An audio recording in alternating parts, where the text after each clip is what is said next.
There are a lot of causes of action that we are looking into.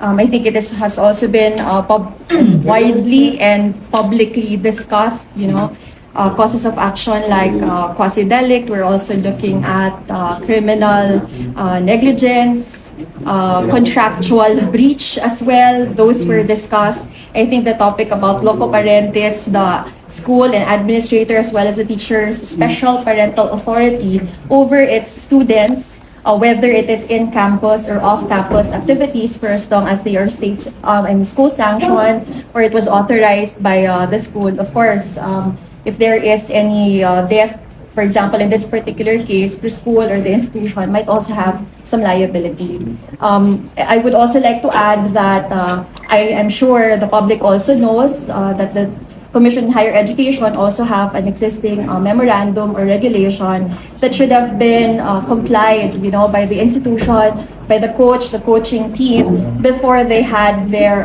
boot camp or activity in Dipaculao, Aurora. So this is also one thing that we are looking into, and which is why we are also very dependent, on the results or outputs or outcome of the investigation by government agencies, because as the Attorney Torion has mentioned, the repository of information is Ateneo.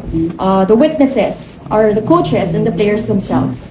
The documents that would show the who authorized the activity, who allowed the students to be off campus. I mean, all this information are within the control and possession of Ateneo. And we can only establish that either when they proactively become transparent, when they volunteer the information, or if they cannot, then when they are legally compelled to do so. And that is the role now of our government agencies through the investigations that they are now conducting. And here, thankful also for the PNP, and Guy also there, the sports stakeholders panel also very proactive, and we thank them as well. And we just hope not just, full cooperation from the institution, but as well as, proactive transparency, as what we have repeatedly mentioned. There must be a prior written approval from authorized school officials. Second, there must be a designated supervisor with specific safety responsibilities.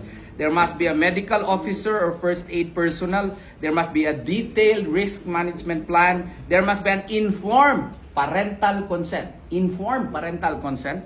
Coordination with the local government unit at the destination. And there must be adequate emergency action protocols. So these are the requirements before you conduct an off-campus activities. As to whether or not Ateneo de Manila complied with this, that is for Ateneo de Manila to answer.